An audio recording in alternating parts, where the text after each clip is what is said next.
اور میں نے بتایا کہ اذان کے اندر منادی تو اس فلاح کی خبر دیتا ہے، حی علی الفلاح، حی علی الفلاح، آؤ فلاح کی طرف، آؤ فلاح کی طرف، گویا کہ اس فلاح کی خبر دیتا ہے۔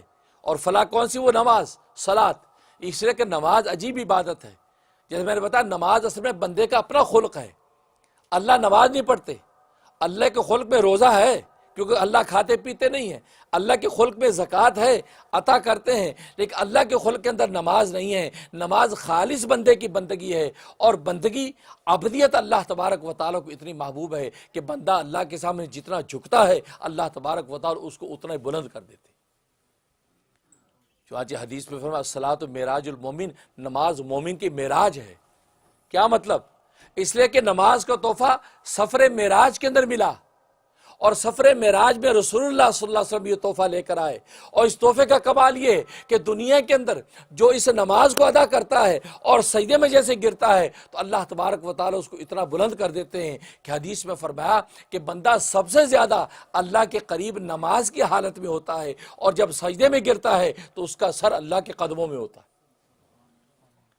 یعنی روحانی طور پر، مانوی طور پر اللہ تبارک و تعالیٰ اس کو بھی معراج کا سفر کرا دیتے ہیں، وہ بھی اللہ تبارک و تعالیٰ کے قرب میں پہنچ جاتا ہے۔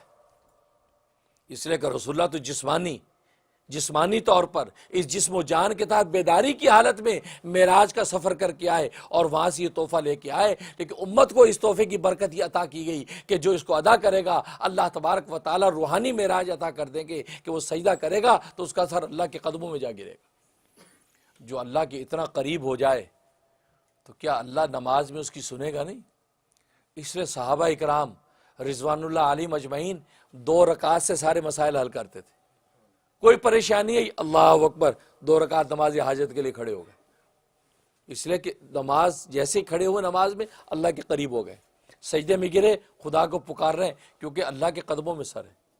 آج کسی کریم سخی داتا کے قدموں میں کوئی سر رکھ دے تو وہ گھر اپنے در سے خالی جانے نہیں دیتا، وہ تو سخیوں کا سخی ہے، اس کے قدموں میں سر جب اس نمازی نے رکھ دیا وہ بھلا کیسے جوری خالی بھیجے گا؟ ضرور آپ کے دامن کو بھر کے بھیجے گا۔